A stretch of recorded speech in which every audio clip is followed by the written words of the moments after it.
Basically, it was not my intention to study informality.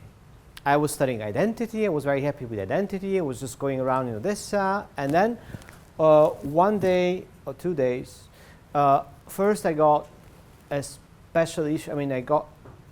I saw a special issue of a journal that was about gift and gift giving in the 20th century, in the 21st century. And I was very, very tired of, not tired, but I was kind of overwhelmed by the number of people coming to the country and say corruption is endemic and is everywhere. And I was like, corruption is not always corruption. If every single person in a country gives €1 to the doctor, everyone is not corruption. It's just private hospital. Because in as much as you have the system and you have a deviation from the system, then yes, you can say this is something that goes away from the normal path. But if you have a normative law that says you should not do this, and then 60, 70, 80% of the people do it, then sorry, I think just the law is to be changed, not the people. Or you create, of course, what I would say in public policy, everything is possible. You can convince people to do anything. The question is the price. How much are you going to invest? How many efforts? How much money? How much human resources are you going to invest to change a behavior? If changing a behavior costs you the whole GDP of a country, maybe you should not change that behavior. You should adapt to the behavior of the country. And actually there are there are scholars maintaining that corruption is nothing else but the conflict between the international ethos and the national one. So you have national habits and you're trying to impose a mode that does not belong to the place, and then you have a conflict and people don't respect it. In terms of kind of scholars like De Soto, he says, who has a book called Why Capitalism Works in the West and Fails Everywhere Else. And the answer is because capitalism was constructed pragmatically, was taken, as a solution to the problems that some countries had in some moment of history. But you cannot claim that the solution to a problem that was circumscribed in geography, in history, in a certain moment of human history, can be applied universally everywhere in any case. So by doing this, you are putting yourself at risk of giving instructions that are not working. We are different and geography matters. So I'm not saying we should just consider every country a special case, because you still need economists that come in and give advice. But you also should not fall into the trap of saying this has worked in Rwanda, so now it's going to work in New Guinea. What are the odds? Or because the GDP, if you look at the indicators, you can use any indicators. If you look at numbers, there is also another book that it stands in my library, I never read it, but it's called How Numbers Can Be Manipulated. And the title is enough for me for the moment, but I promise I'm going to read it for next time. But the fact that there is evidence that whatever you look at numbers, they can be manipulated. And I cite a study or an episode from Economics, which is a book, kind of mass phenomena book now, and a blog, and they say once the governor of Florida called us and say, we want to kind of phase out all the zebra crossing in the city. Not governor of Florida, sorry, it was the mayor of a minor city. We want to phase out all the zebra crossing in the city. Guess why? Because there are lots of people dying there. So we just get rid of those and we reduce mortality in the city.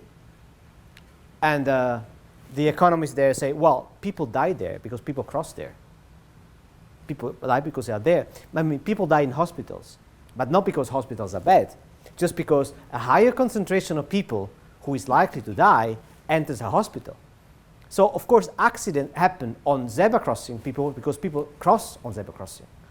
So, about looking at numbers, just dumb numbers, you would just say, нет человека, нет проблем. If there is no person, then the problem is solved.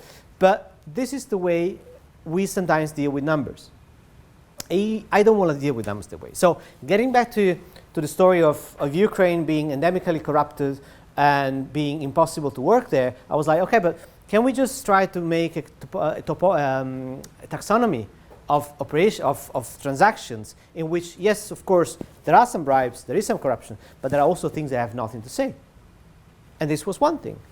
Then I tried to do, it also started with a presentation in 2005 when there was a workshop on Transnistria, and I was traveling quite a lot between Moldova and Ukraine at the time, and on the train there was lots of smuggling. They were bribing our officers, and I was like, that's very nice. I mean, that's very nice as a phenomenon. What happens if I just write a paper on ethnography of a train? So I wrote a paper. I mean, I was fascinated by. I was a wannabe anthropologist at the time. So I wrote this kind of ethnography of the Odessa-Chisinau train, and actually I got very encouraging responses saying, "Well, that's interesting," and it was eventually published. So I say, "Okay, let's move on." And so when I was finished my PhD, I was actually identifying, as I just said, in the lecture before, the formal mechanism for national building, but the informal ones as well. I mean, how identity can be constructed through other mechanisms. And I decided to, and the more I was going on, the more my PhD was going on, the more I was thinking, well, maybe I should kind of formalize all this. And for my postdoc, I moved into informality. And I was like, okay, identity is a very nice thing. I'm going to continue doing those things. But what about informal mechanism? So I got immediately, I was lucky enough to get funding immediately for a project by the European Union. And it was the first year that the individual Marie Curie were created, so the threshold was much lower, it was much easier. And they funded the project on the role of informal transactions in Turkey and Ukraine. From then, I haven't stopped working on informality. But back then, the number of people working on informality was very, very limited. So it was still kind of considered a deviation from corruption studies, a deviation from economics. But I left academia in 2012. I worked as a civil servant. The year I went back, there was this huge conference in Switzerland.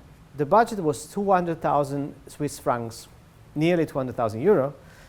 It was, we had wine and music, and it was absolutely, I don't know how much money has been spent on all those things, but it was very, very big. And I think we had 120 guests.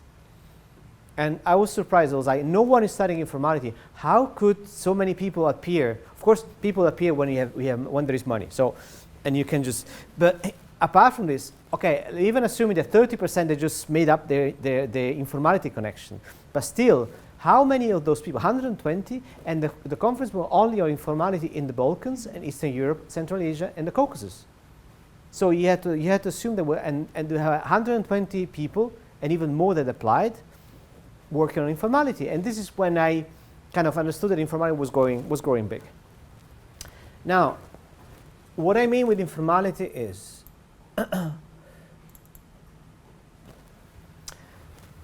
my path with debates is that if you look at the way post-war debates of informality, it's mostly an economic phenomenon. So we have Lewis in 55 and then 59, and he was also awarded the Nobel. There is no real Nobel Prize for economics, but the alike Nobel Prize for economics for this thesis that informality would be wiped out by modernity. So as soon as a system becomes effective, the informal sector, it was called at the time, would just be wiped out, and everything would just work according to what was normative at the time. Now, evidence showed that this did happen. And there was a growing attention on informality, starting from Hart, who was an anthropologist, and he was going to Ghana. He went to Ghana, he was asking, how much money you make every month? $10. How can you live on that? Oh, because, and he created he's the father, basically, of the concept of informal economy, saying that this is not just what you can see, but there's also the informal. He made the first distinction between formal and informal. At the same time, in the same period, from the ILO, where is that? It's not there, but the International Labour Organization, there was attention on informal labor. So how could we deal with informal labor? How could we deal with the fact that many people are unemployed, they are in a precarious condition, they have no insurance, they have no security, they have no long-term perspective. So it became, at the same time, it became deeper because anthropology went into it, and it also became wider, acknowledging this as a kind of world problem. From that moment, informality was not anymore just a matter of economics and informal sector. It was going into different directions. I refer always to Parry and Block because it's they look at money. So they look at money, and money, which is the most kind of monetarized thing, if you want, the most economic thing you have. But they look at money from a social point of view. So what is the social meaning of money across cultures? And they show that even money in itself, you will think that $1 is $1. $1 is not $1 always and everywhere. Which opens again the way for saying there are things that you cannot really measure. And I was reading, coming here or coming somewhere else, I was reading a book that came out a few years ago, which is called The Economy of Esteem. So instead of selling things, you can sell and buy esteem. You can sell and buy love from other people. And I really much empathize with the concept, because in some cases what you want to buy from your peers is not money, is not objects, is not even services. It's just admiration, esteem, love, respect. And all those things, they cannot be monetarized, but they are there. And you are ready to go the extra mile to do this. Now, informality is particularly big, especially non-monetary informality in post-Soviet space, because Alyona Ledenova, who is now at UCL, in 1996 defended a thesis, and 1998 published a book about blood in Russia. And that was the first time that the phenomenon was acknowledged from a again, economistic point of view, widely. Of course, there were other works before. I'm also thinking of Managing Existence in Naples by a friend of mine. He was also studying the way people were surviving, and they were exchanging exactly what I was saying, love and respect and all those kind of non-monetary, non-monetarizable elements. After this, the last turning point that I had in my kind of readings is from 2005, when they, Van Schendel and Abrahams, they proposed a matrix distinguishing what is legit from what is legal, or what is socially acceptable from what is legal. Would you see the difference? Yes or no? Like what? Kind of public support of the collective, if in the second example. Well, yeah, kind of. Endorsement. Legal is what the state decides it is legal or not. So there is a formal barrier. You can do this, you cannot do this. Legit or licit or socially acceptable is, if I do this, in principle I'll go to jail, I'll be fined, but people around me will support me or will think it's normal. So to give you examples, because I want to ask, but because we are short of time, not paying taxes is illegal, but in some places it's licit, because you can still go to your friend and say, I'm not paying taxes, I'm not paying as much as I'm asked for. Killing someone and finding the best lawyer in the country and demonstrate that actually it was just an accident is legal, but it's not necessarily licit, because morally you will be condemned anyway. Killing someone in a frame of ethnic cleansing could be legal or illegal depending on the framework, but it could be socially acceptable because you are fighting another tribe. So your kins would say, fine, you will not bear the stigma of having killed someone. It's there. Just as much as a bribe or a payment to a doctor could be formally illegal, but if everyone does it, and the doctor even expects this, it could be illicit, it could be socially acceptable, justifiable. So this was really like it helped me to systematize what I was thinking in terms of this can be done or not.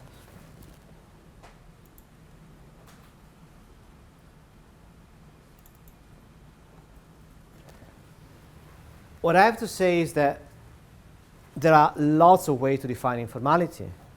So you have it used to be the informal sector, informal economy, but then once you have research on the social meaning of informality coming up, then you have a number of things that are informal practice, informal politics, informal policy making, which is what I'm giving a second. But then you have the legal, the extra legal, something, I mean, De Soto speaks of as extra legal. It's not illegal, but it's kind of in between. And then you have also a book that I came across a few years ago, which is called Lawlessness Economics, where it says many economic disputes can be kind of solved beyond the law. Think of kind of disputes between kind of multinational corporations. Sometimes they prefer just to sit at a table and solve things informally, which is also when you talk of informal institution, there is a paper from 2004, Helmet and Levitsky, saying in some cases some informal mechanism for regulation of politics and policies work much better than the formal ones. So we are going, I mean, the debate is moving. Of course, the economists are still staying in their position where the informal economic is an economic phenomenon, but you have a growing body of scholarship referring to informality in a more with a significance which goes beyond the economic one.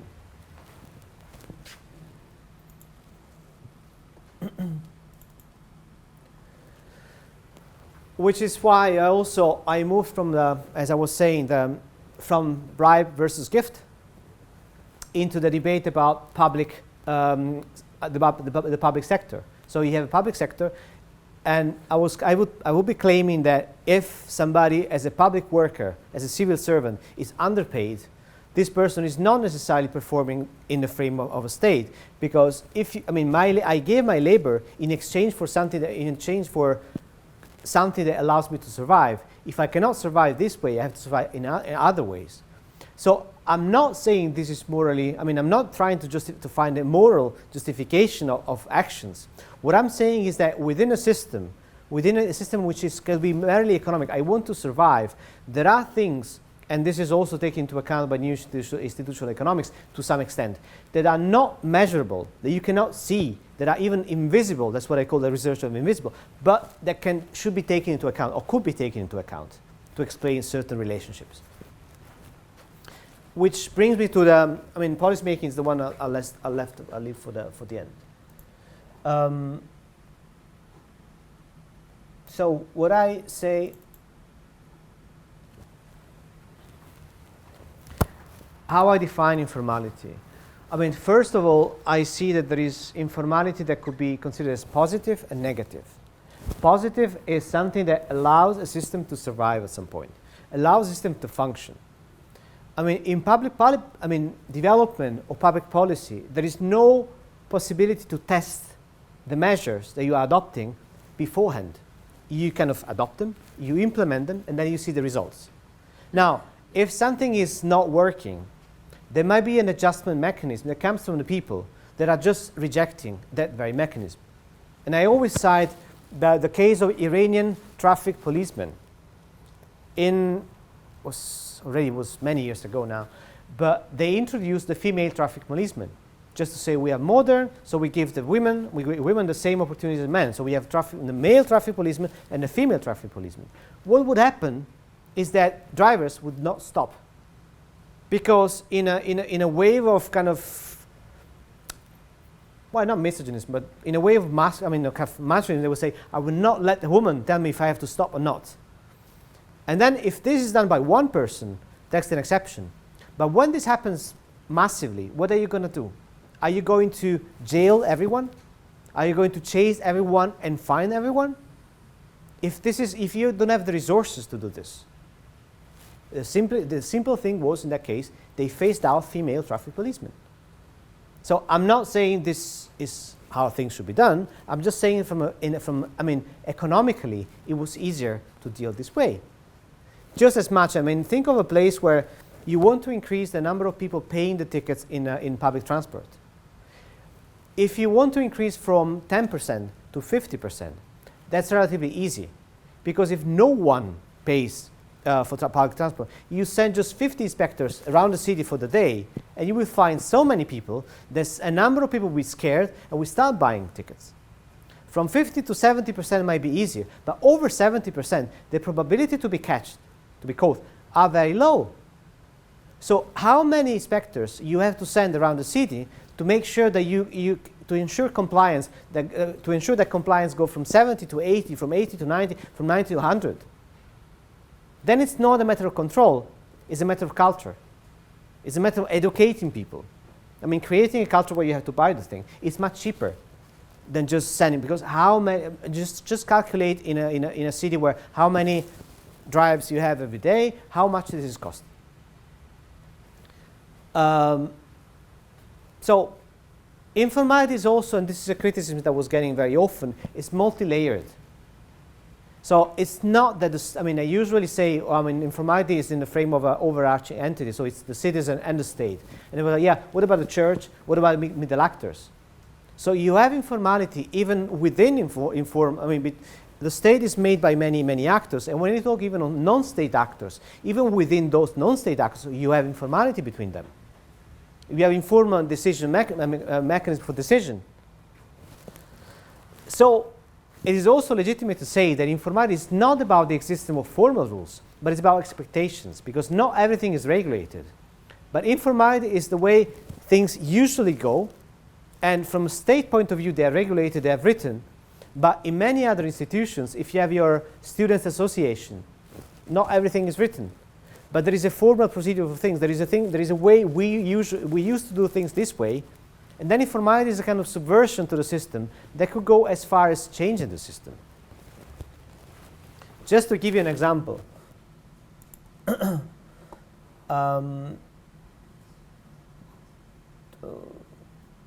No, I will not give you an example because I think the slide is not here. But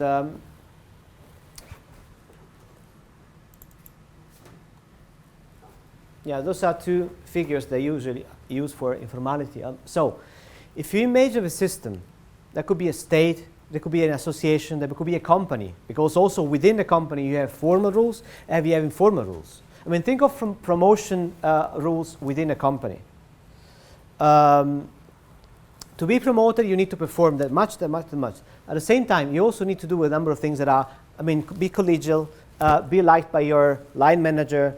It's not a condition sine qua non, but it means that if your line manager likes you, it's going to be more likely that you're going to progress quicker. So you have a system, and the system is slowly filled with informal rules. And those formal rules are the dots. But then what happens if the situation you have to manage falls in between those dots? So it's not formally regulated. What are you going to do? You're going to wait until a rule is kind of created, or you're going to act the way it is. And if you're facing a choice today, what are you going to do? So you might have an exception. And this exception at some point, performed many times, might become the rule. Because in the figure that was very nice, but for some reason I forgot to put here, you have an informal practice, and then the informal practice can just stay there forever because it doesn't touch anyone. It has no social relevance. Or it starts having social relevance. And at this point, the state has to take a stand and say, what shall I do with this one? Shall I try to repress it and liquidate it because it's very obnoxious, it's very dangerous? Or shall I keep it, ignore it? Or shall I just buy the practice? When purchasing a practice means that you see that this works, then we just formalize it. We say, you're doing very well. We just continue this way. So this could kind of lead to another formal rule, but still you can fall into a situation where that is, again, not regulated. So what I'm saying is that what is formal as in informal is not static. It changes basically every day. With informal, be slightly faster in being applied, simply because it does not to pass through a formal acceptance mechanism. It has not to pass through a city council. It has not to pass through a parliament. It has just people just start behaving this way, and there is no way you can control or predict where a society would move. You can try to guess. Somebody say predictions are very difficult, especially about the future. So you cannot really say, if I do this, the society will react this way. You can just hypothesize and then see how things move and if they're moving the way you want or not. Even if they're not moving the way you want, can we try to understand the mechanisms that are regulating people's behavior?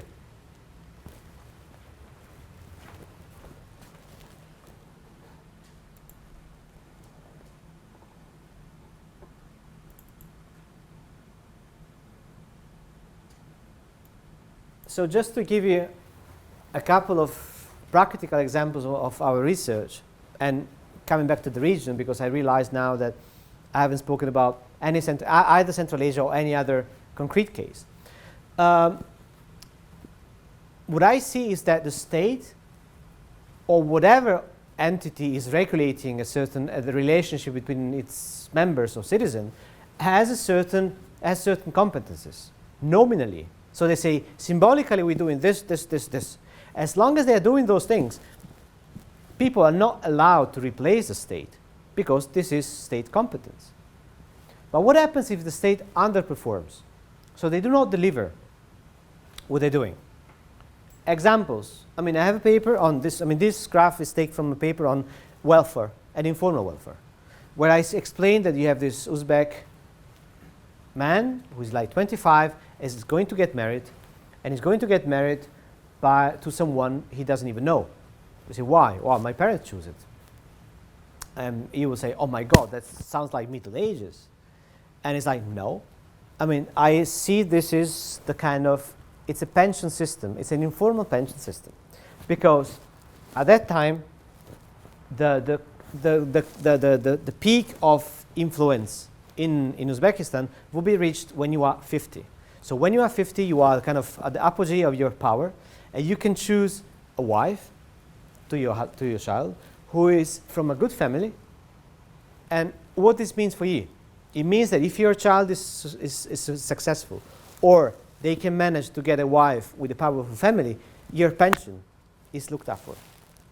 Because you cannot, not being able to count on state pension, because it's too low, it's not indexed.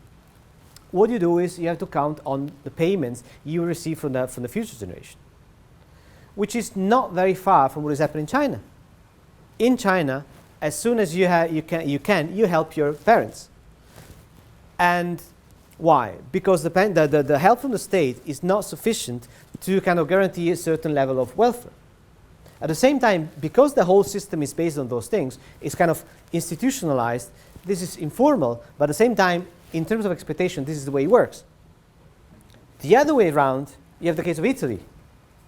You know the joke when Jesus was Italian because he was living with his family until 33, and he was working in his father's factory, and he thought his mother was virgin? Yeah. So that's the unemployment benefits in Italy. They come from the other way. It's not the younger generation that give it to the elder generation. It's the elder generation that give it to the younger generation. So the elder generation, the older generation, has been accumulating wealth because they were managed, and now they allow the children to stay at home and feed them. Of course, you could blame me on the kind of cultural things, but it is also a way because there is no unemployment, there is no job-seeking allowance, there are no unemployment benefits. So what is the alternative? And this is actually the main reason why the system does not implode. Because if you are well fed, you will be upset with the government that is not giving those things, but it's more or less working, which is also the way you could justify, not morally, but in practice, many kind of criminal organizations that are providing for jobs for the people. I mean, if I'm looking for a job and I'm in an underdeveloped area, I will not go to the state. I will go to the person from the area that I know, even if this person has criminal connection, this is the person who's going to help him with money, it's the person who's going to help him to find a job. Why should I show kind of trust or loyalty to a state when this is not coming? So if the state is promising to perform this way, oh wait, we have a nice pointer. Let me use it once for this is a point, right? No, it's not. No. Okay. If the state claims to perform this way, but it stops here, who's going to take all this? And if this is your life, if this is, the money you need to do, the access to a hospital, access to schools. So this happens informally, which also gives, and this is the research we did in Ukraine, it shows what I was trying to tell you, because you would see that trust in the state is very low, whereas trust in other people is very high.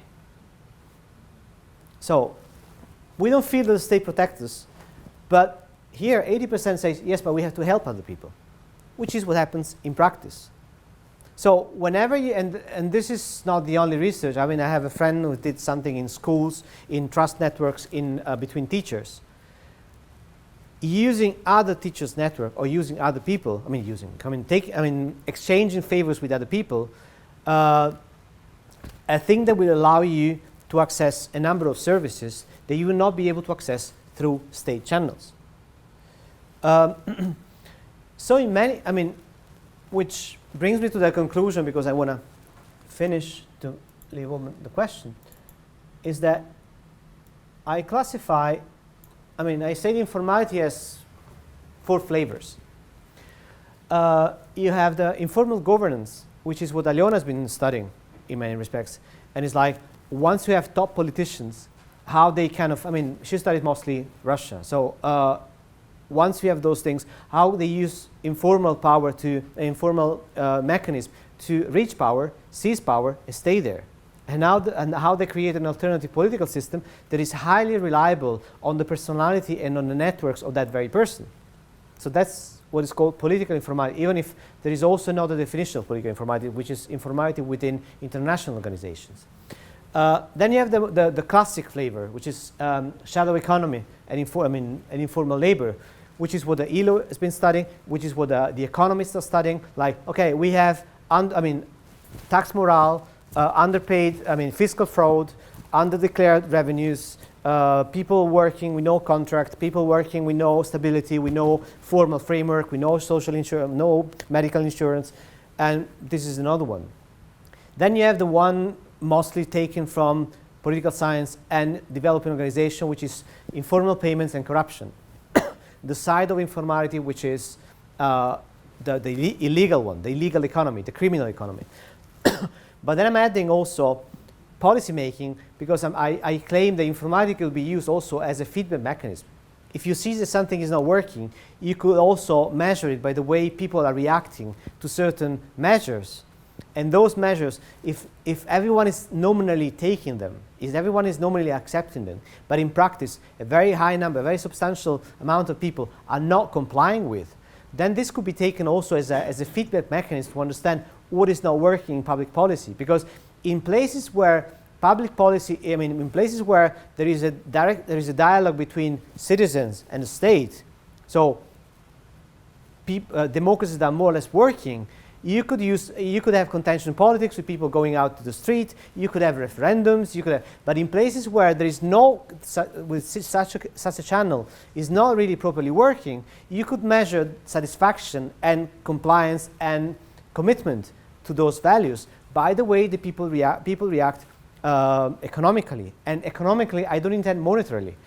That could be bribes, that could be payments, but it could also be just behavior and attitudes. Because not all informal practices can be monetarized. For one thing, the practice of blood is a long-term plan, is a long-term one. So it's not like I do something for you today and you do something for me tomorrow. I do something for you today and I have a credit.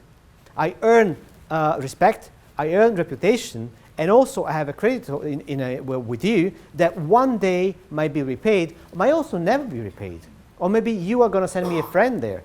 So this is in long term. But and there is no accepted way of measuring it. We've been doing this as a survey on connections, so how much you use connections.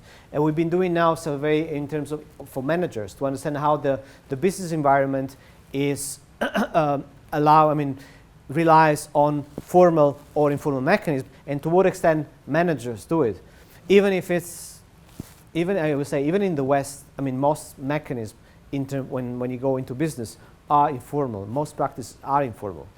Think of a corporation choosing a top manager for a certain position. Of course, the announcement is going to be in The Economist, it's going to be in the major newspaper, but people there are going to be asked to identify who is a possible candidate.